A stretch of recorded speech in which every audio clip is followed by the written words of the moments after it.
Noi kita jatuh ke sungai.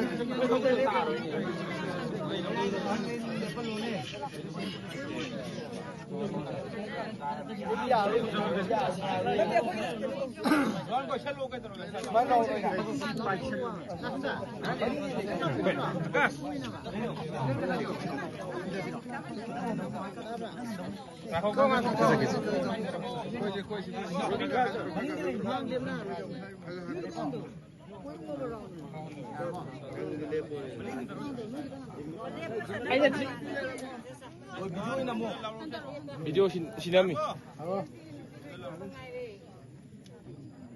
Lai khidraba mahairoi athauba sapam Robin Hood ki mafamda MSF ki maikai dagi ikai kumnaba ulase.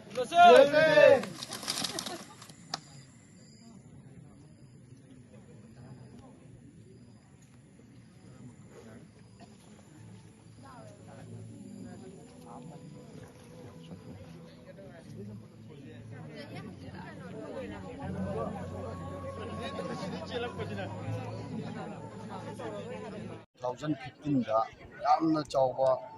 CCLPS na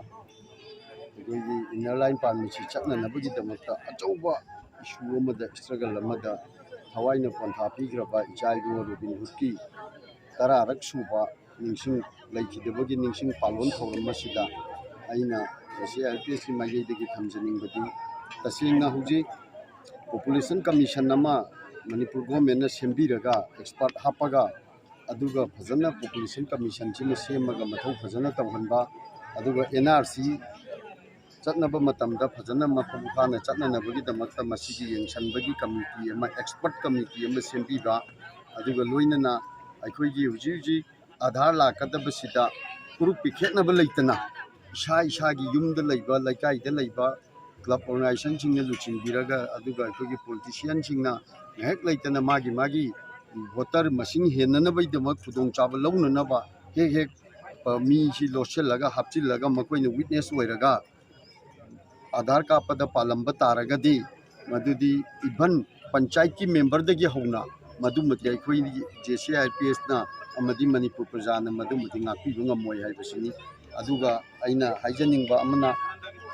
hoji bazar da voter card ti paiba aduga indigenous ti nataba voter card paire haidana permit lowdaba ILP permit lowdaba singse athuba matamda masi voter card na yaroi athuba matamda government dagi permission lowbiyu ILP pass lowbiyu maduna voter card puthorokpade akwane check lakpa matamda natraga government gi police department ga chatminaba matamda leirambadu de ko lem namta tharoi masagi penalty guideline na hairi bidu adu chatkani loinana ILP gi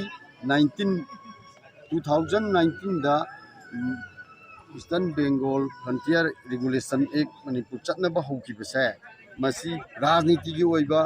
BJP government na henga ki oiba makoi gi oiba thausin thorangda chatna kibani madu Manipur praja amadi JCILPS na ayabdi laikide aduna ngasi gi